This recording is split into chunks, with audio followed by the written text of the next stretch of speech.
मेरे प्रिय भक्त भी हो और तुम मेरे प्रिय मित्र भी हो मेरे प्रिय भक्तों। सो है मेरे प्रिय भक्तों, तुम इस समय जिस परिस्थितियों से गुजर रहा है वो परिस्थिति से तुम्हें संभलना होगा रे मेरे प्रिय भक्तों। उस परिस्थिति से तुम्हें संभलना होगा क्योंकि तुम्हें लड़ना है अपने सुख समृद्धि के लिए। ये तुम्हें लड़ाई लड़ना है रे मेरे प्रिय भक्तों, क्योंकि तेरे कर्मों द्वारा यह निर्धारित होता है रे मेरे प्रिय भक्तों, और तुम्हें ही काटना पड़ता है रे मेरे प्रिय भक्तों, क्योंकि इसका निर्माता भी तुम हो। तुम्हारा ही द्वारा यह दुख, यह सुख, यह लाभ, यह हानि, यह जय, यह विजय, यह पराजय तुम्हें प्राप्त होता है रे मेरे प्रिय भक्तों। तुम्हारे ही कर्मों द्वारा प्राप्त होता है। सो है मेरे प्रिय भक्तों, आज तुम सांसारिक प्रपंच में उलझ करके, इस मन के संकल्प विकल्प में उलझ करके अपने आप को तुम दिन प्रतिदिन पतन के मार्ग पर ले जा रहे हो मेरे प्रिय भक्तों। और ये मन तुम्हें पाप कर्मों में लिप्त करके जितनी आत्मा शरीर से विलग होती है उस दिन इस मन का भी विलय हो जाता है मेरे प्रिय भक्तों, उस दिन इस मन का भी विलय हो जाता है। सो है मेरे प्रिय भक्तों, इस मन के संकल्प विकल्प में मत उलझो, क्योंकि एक दूसरे के प्रति ईर्ष्या, एक दूसरे के प्रति अहंकार, एक दूसरे के प्रति हीन भावना, ये क्या है रे मेरे प्रिय भक्तों, ये क्या है? ये काम, ये क्रोध, ये लोभ, ये मोह, ये ईर्ष्या, ये अहंकार, ये द्वेष की भावना, ये पखंड, ये क्या है रे मेरे प्रिय भक्तों, ये क्या है? ये क्या है रे मेरे प्रिय भक्तों? इसे क्यों नहीं परख रहे हो मेरे प्रिय भक्तों? क्योंकि तुम्हें पग पग पर परखना है, तुम्हें पग पग पर परखना है। यदि तुम्हें इस संसार में सुखी और ऐश्वर्यवान जीना है तो तुम्हें पग पग पर संघर्ष करना होगा हो मेरे प्रिय भक्तों, तुम्हें पग पग पर संघर्ष करना होगा। इसलिए हे मेरे प्रिय भक्तों, ये मन तुम्हें सांसारिक पीड़ा में उलझा करके अपने विलुप्त हो जाती है रे मेरे प्रिय भक्तों।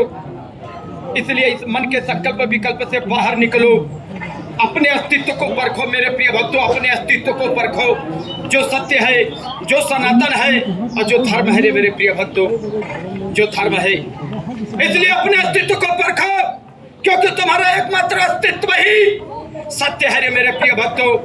बाकी तो सब नष्ट होने वाला है रे मेरे प्रिय भक्तों, तेरे सामने देखते ही देखते नष्ट हो जाएगा रे मेरे प्रिय भक्तों।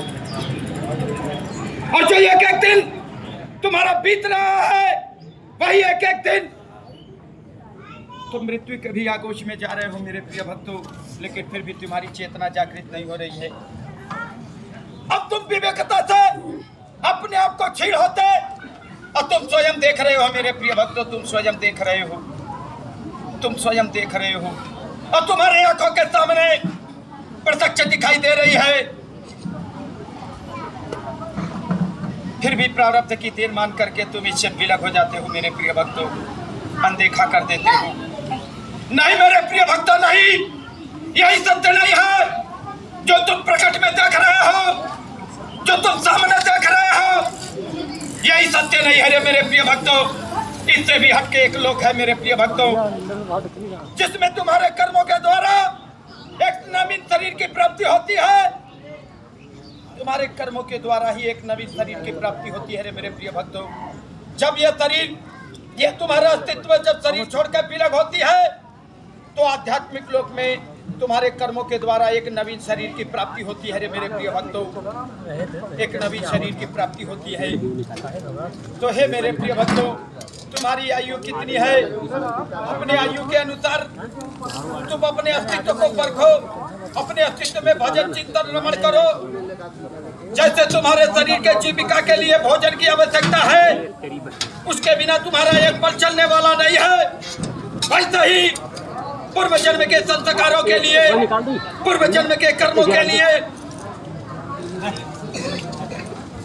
तुम्हें मेरे प्रिय भक्तों अपने अस्तित्व को रमण करना ही होगा, तुम्हें सत्य को परखना ही होगा, तुम्हें सत्य को परखना ही होगा। और इस मन के संकल्प विकल्प से बाहर निकल करके मेरे प्रिय भक्तों तुम पहले अपने अस्तित्व को परखो, क्योंकि ये परमात्मा का अंश, ये अविनाशी आत्मा कोई मामूली नहीं है रे मेरे प्रिय भक्तों। यदि तेरे अंदर वो चाहत जागृत हो गई तो तुम अपने आप को महानतम से महानतम प्राप्त कर सकते हो, क्योंकि तुम्हारे अंदर वो पुरुषार्थ है, वो शक्ति है, लेकिन तुम्हें प्राप्त करना है। मैं कैसे प्राप्त करूं?